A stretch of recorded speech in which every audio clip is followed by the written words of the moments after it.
If you put in a little bit of effort, like a prompt book takes a little bit of effort, just that little bit of effort, a lot of people aren't willing to do that. So you're going to limit your competition, and your book's going to be relevant for longer. All right, yo, what's up? What's going on? So in this video, I interview Kyle from Easy Pub Profits. We go into detail about his strategy guide, and it breaks down exactly some of the most important factors when it comes to ranking a book on Amazon. Very, very powerful via KDP, Kindle Direct Publishing. And if you guys understand the points in this video, it will help you rank closer to that front page, which in return will bring more traffic to your book and will help you make more sales. It's a really awesome strategy guide. They also have ways to attack, like shows you how to attack a certain niche and stuff like that with keywords, and then some interiors too as well. So enjoy the content. Make sure you guys give this video a thumbs up. All right, guys, what's going on? What's up? We got Kyle from Easy Pub Profits here. What's up, man? What's going on? Hey, I'm doing good, doing good. This is part two, right? Part two. Okay. Right. If you guys haven't watched part one, it'll be right up here, up in the ad. I'll add the little card right there. So yeah, I think you should put it down here because it's funnier if you say it's up here, but then it's actually down here. Let's do both. Let's do both, up and down. Yeah, man. No, I appreciate you coming on. I know that we kind of did a little call earlier and kind of going over some things and trying to help, figure out what we can do for the community to, make it a better experience for them and how we can help more people. And that's the whole idea behind this. And this is why we do this type of stuff, guys. If you weren't aware, we're not here to take all your money. We're here to actually provide more value than what you're paying for, right? Or whatever it is, right? That's always my main goal. I've always been that way from creating content since day one. And Kyle has been doing a pretty good job at doing that too as well. So yeah, let's get into this. What are we talking about, Kyle? What's the? Well, I guess we're talking about Easy Pub Profits today, right? Yeah. What is Easy Pub Profits? It's a monthly guide that helps with niche research for KDP. So when you jump into KDP, it's really exciting. You make some books, and as you make more, you start to realize I'm running out of ideas for niches, or maybe you don't, but a lot of people do, or you just need some inspiration. So what we do, it's a monthly guide. And it gives you ideas for things that'll be relevant 2 months ahead of time. So, for example, because you really should start working on things with some lead time, a couple months. Yeah. Some people do 3 months. I like to do 2 months, but the guide is 2 months ahead. So, for example, the May guide came out May 1st, and it was all about niches and ideas for July. So the obvious ones are like the 4th of July is obvious, but there's a lot of other stuff that's less obvious. And we go through 15 dates total. And then there's a list of all the dates for July, and we just go in depth for 15 of them. Nice, man. No, I think that just as you start to grow like your KDP business or just your book business in general, right, or your publishing business, you start to sometimes it's good to read other stuff and learn about other niches and stuff like that because it help you with your creativity, right? Doing like active stuff like that with your brain, I think it's just a good thing.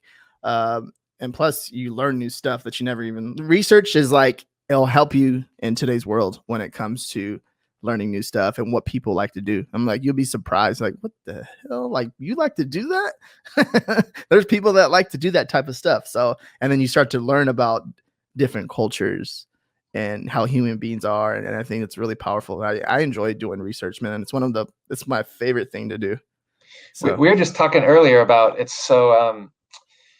I'm working on the guide for the August dates, and there's an International Left-Handers Day in August for people who are left-handed. Yeah.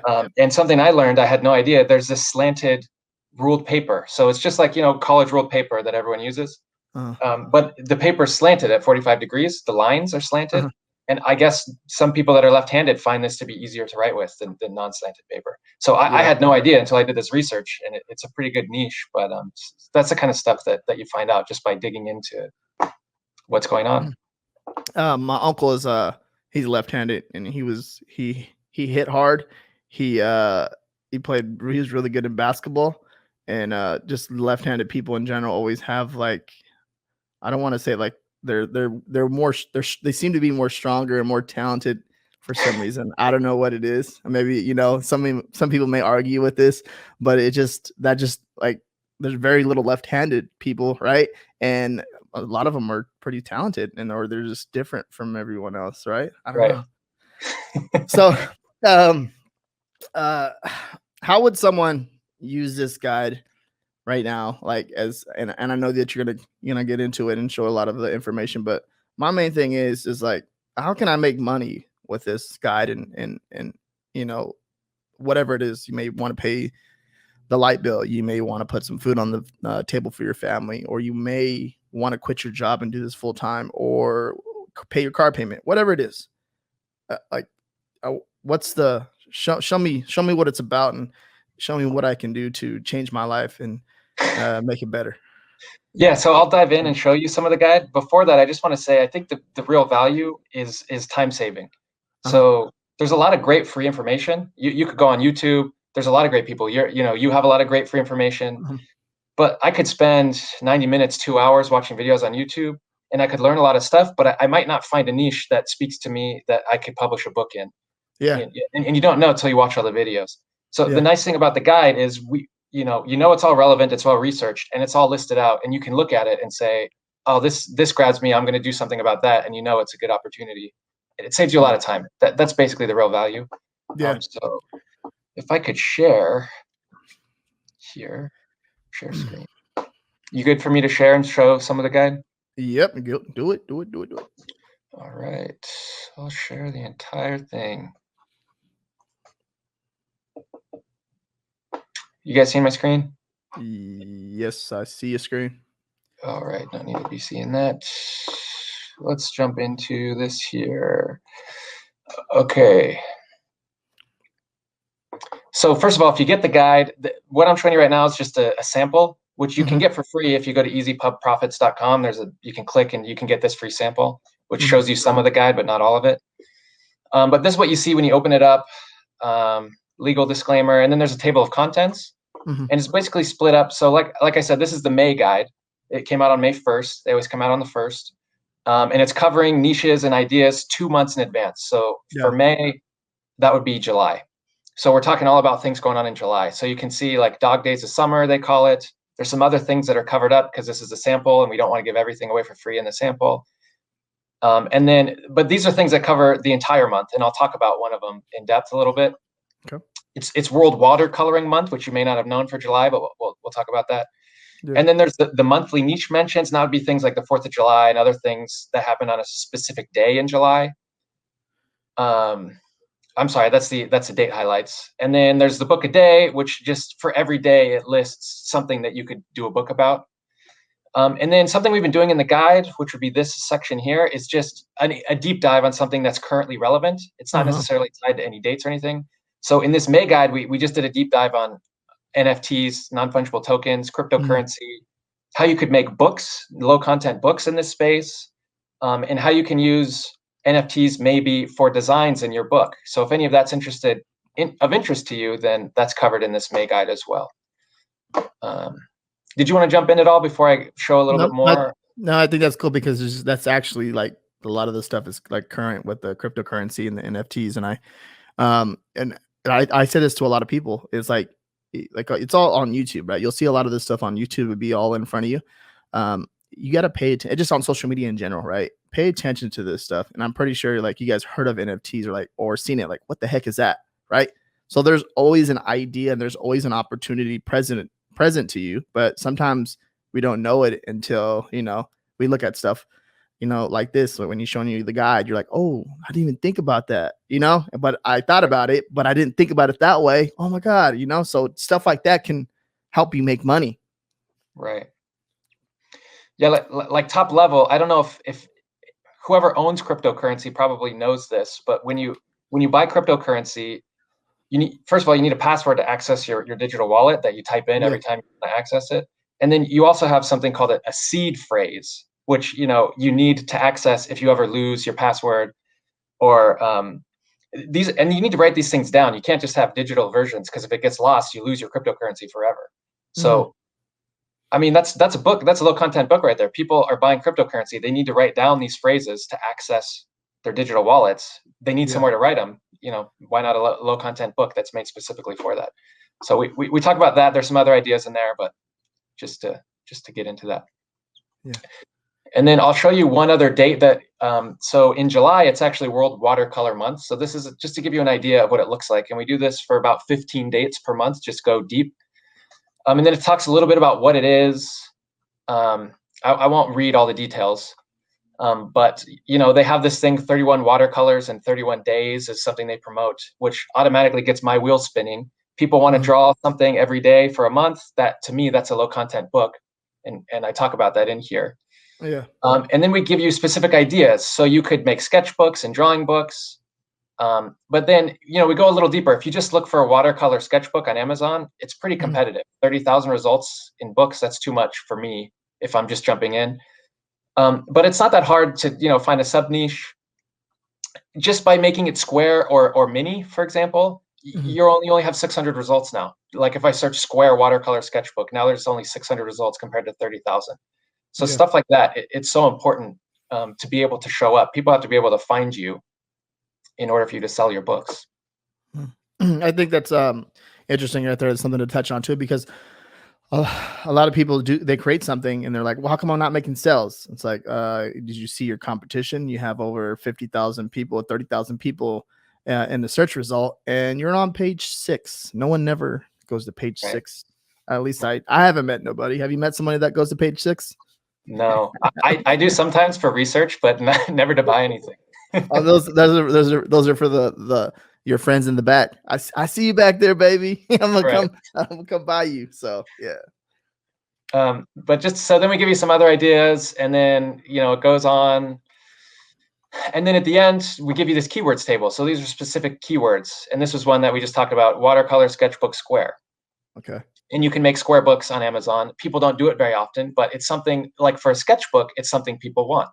It tells you how many results there are. Are there books that match this key phrase exactly? Yes. What's the BSR of the top selling KDP book? And what's the search volume? And this comes from Book Bolts. I'm sure a lot of your users are familiar with Book Bolts, a lot of your viewers. Yeah. And you can see we try to give things that have low competition, relatively low, generally under 2,000 results we're looking for, but enough search volume. And some of these, like a BSR of 3.6 million, maybe that's not worth it, but we put it in there anyways because people can make up their minds on if they want to go for that. But something like this, 130,000, I'm definitely going for something like that. A blank storyboard sketchbook. Something that I'm really interested in is this prompted sketchbook. Did you want to jump in at all? No. I think it just, when it comes to like the keywords right here, this is like one of my favorite things to talk about. The results that you're getting, right? And that's just when a customer types in this keyword, okay, you're gonna get that result, right? And the less results that pop up, or it's easier for you to rank on the front page. So if there's 50 results, say for general, like in general, and there's 50 results, but not all of them are sketchbooks, right? Let's say there's nothing with a book in there, right? There's no book. There's just a teddy bear popping up or something, or a watercolor pencil kit or whatever it is, right? And you make your first sale for that keyword phrase, you're going to rank number 1. So a lot of people don't understand that part, and I explain this a lot on my channel. Just understanding that right there, and you create something that person wants when they search for that keyword phrase. It makes it so much easier for you to make a sale and start ranking. And then that's how you get the top BSR in that niche, right? And then that's how you start getting the reviews, and that's how you start to get the bestseller badge, right? And then next thing you know it, you create a successful brand under that niche. And that's all it takes too. You can create 10 books, 5 books, and then that will generate, anywhere between, it can be $100 to $1,000 a month just off of those books, because of that one book idea that you created that, no one else has. Right. Yes, we give you like the results, how much competition is there, and we try to, in here we try to make it so there's not too much competition for any of the keywords we're giving you. The search volume, are people actually searching for this? Because it doesn't matter if there's not a lot of competition if nobody's actually looking for the book you want to make. And then the BSR, are people actually buying books in this niche? And the lower the BSR, the more sales the book is getting. So.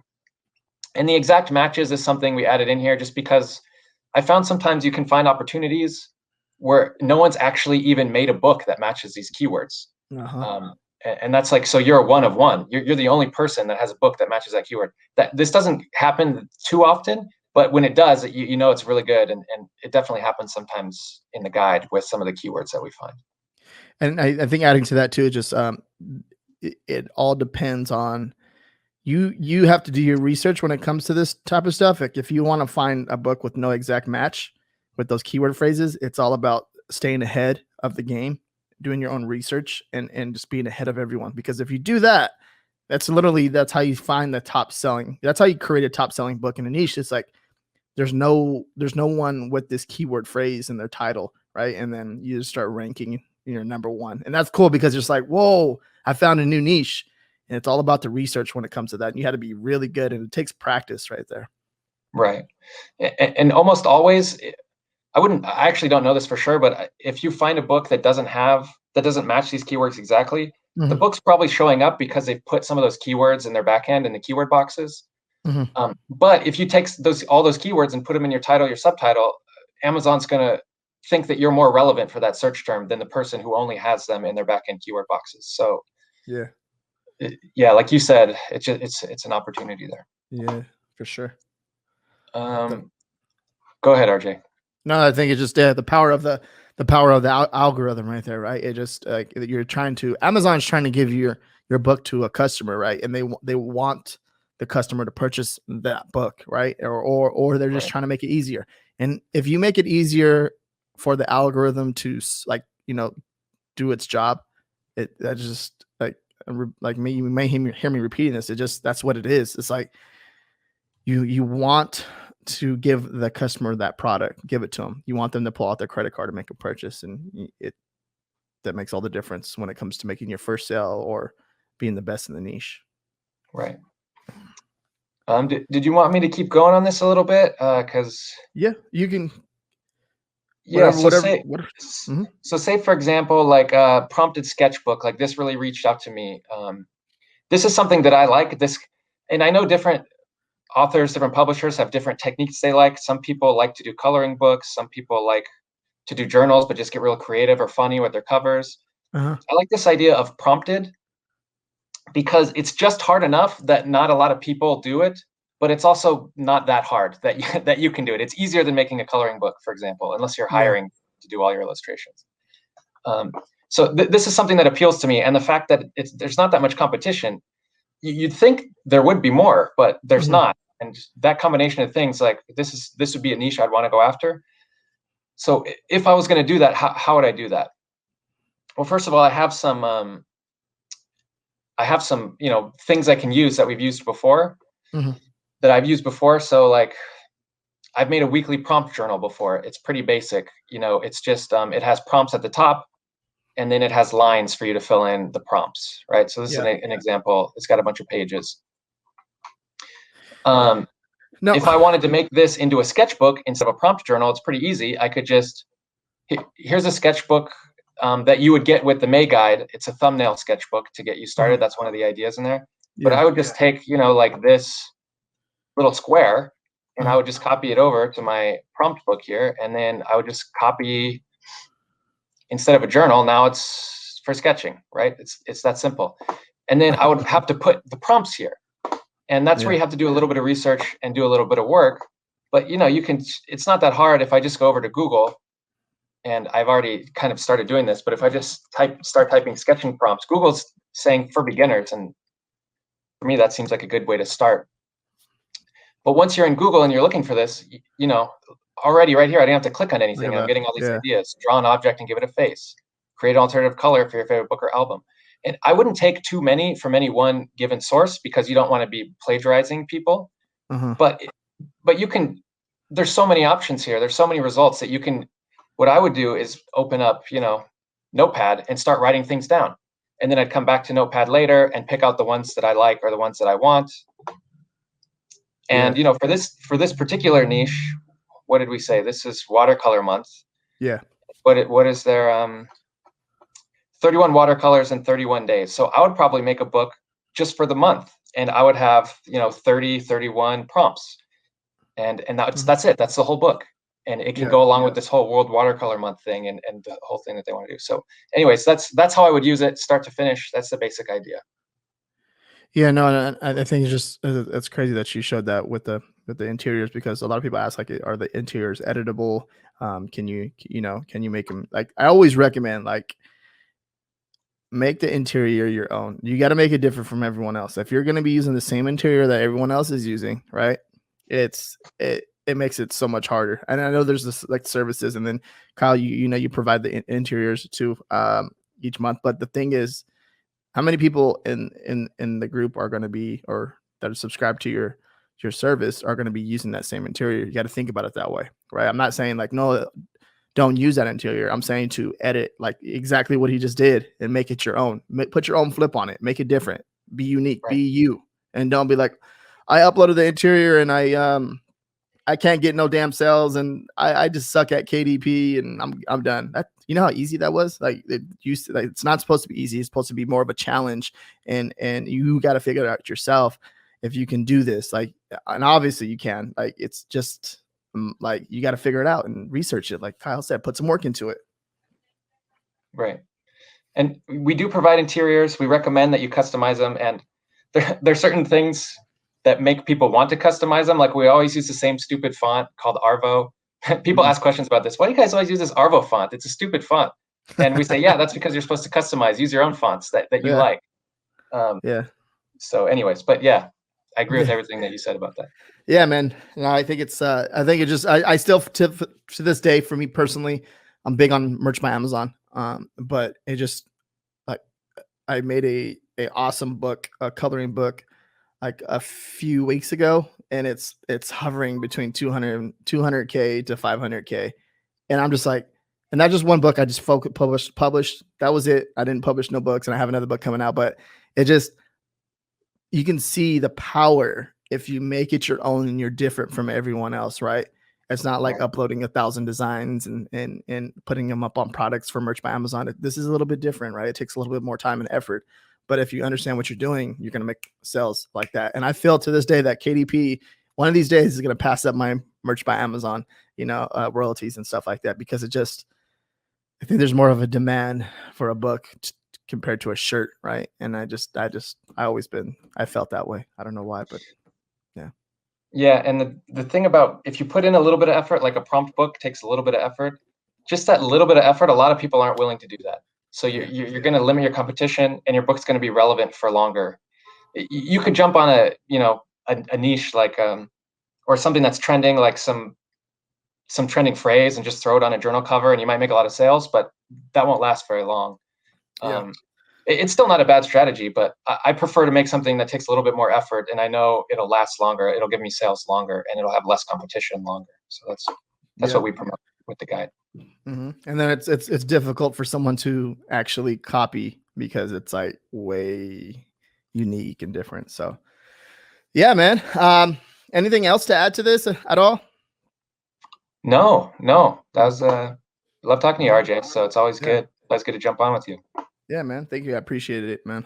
Also, too, like I said, guys, down below, we'll put an up above. We'll have, or no, just down below this time, we'll have the the first interview that we did with Kyle. Me and him were talking and going over things. And I enjoy these type of interviews, guys, because if you haven't realized, like, I want to talk to people that want to help other people and help people grow.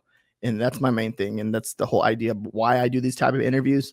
So if you guys got any value out of it, make sure you guys give it a thumbs up. And if you have any questions at all, comment down below. You know the deal. And make sure you guys go sign up for Easy Pub Profits. Any questions, Kyle will answer them. Reach out to him. He's a cool guy. Yeah, that's it. Anything else? No, that's it. All right. Thanks. All right. Sorry. All right. Peace out.